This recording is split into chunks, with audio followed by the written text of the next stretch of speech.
Crooked River, Chapter 14. Laura wouldn't tell me anything else about Peter Kelly's visit until the next morning when Pa and the boys left to hitch up our horse. Even then, she wouldn't breathe a word until she had gone outside and made certain they were inside the barn. After she closed the cabin door, she turned toward me and spoke in a whisper.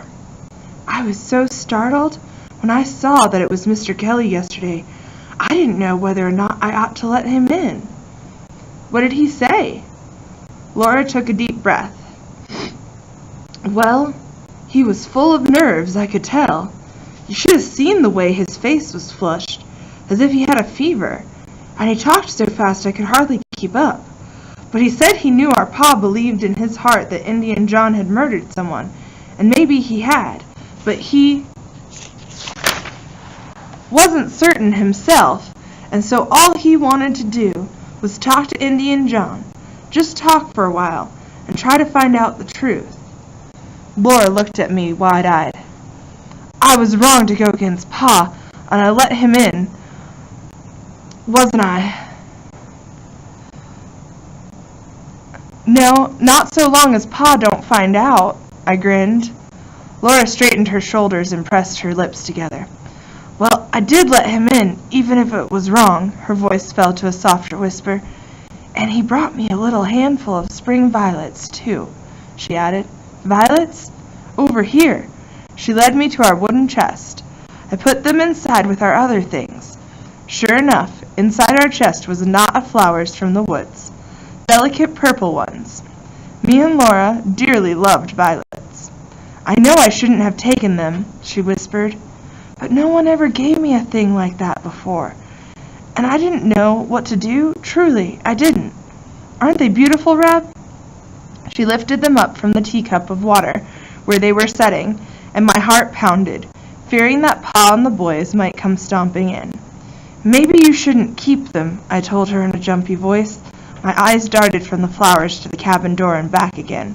Reb Carver, I dare say you should be the one to talk with all the things you have kept from the Indian, Laura whispered loudly. My little flowers won't do any harm, I don't think. She set the violets carefully back in their teacup and closed the heavy wooden cover. Never got flowers from a gentleman before, she said, smoothing her hand across the top of her chest. Even if Mr. Kelly is helping a savage Indian, they're still real nice.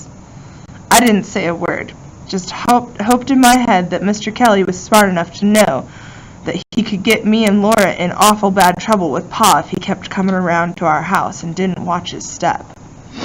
Standing up, Laura cast her eyes around the cabin and sighed. I surely hope he doesn't come back this morning, she said. What would he say about me keeping a house like this? He's gonna come back? I asked wide-eyed. Laura tugged Mercy off the bed and began picking up the yarn that she had unrolled every which way. He said he might if Pa and the boys are gone. I already knew that they were going to the mills with the last of our shelled corn. After they had the wagon ready, they would rattle down the road with our old horse Mary Esther. She walked so slow and plodding, I knew they wouldn't be back from the mills until well after dark. Sure enough, not long after they left, we heard the sound of a person coming down the path toward the house. Me and Laura both jumped up from our baking, and Laura nearly spilled a whole jug of water in her rush to scrub the dough and flour off her hands. When we reached the door, Peter Kelly stood outside waiting. He was wearing the same wide-brimmed hat and ill-fitting coat. Good morning, he said, pulling the hat off of his head real fast and turning a shade of pink, I noticed. Laura answered, Good morning, in a soft voice that didn't even sound like her own. This here's my sister, Rebecca, she told Mr. Kelly, as if he had never seen me before. Strange to say that this time he had a single snowshoe tucked under his arm.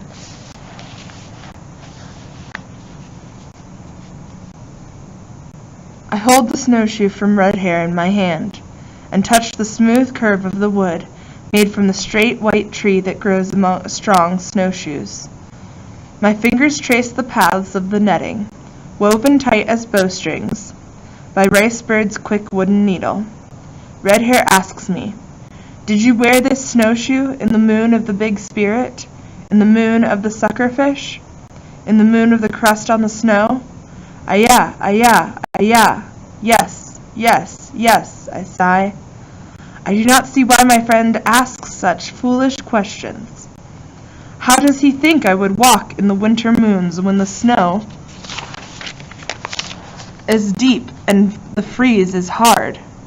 Red Hair says he is asking for the trial. That is the reason for his questions.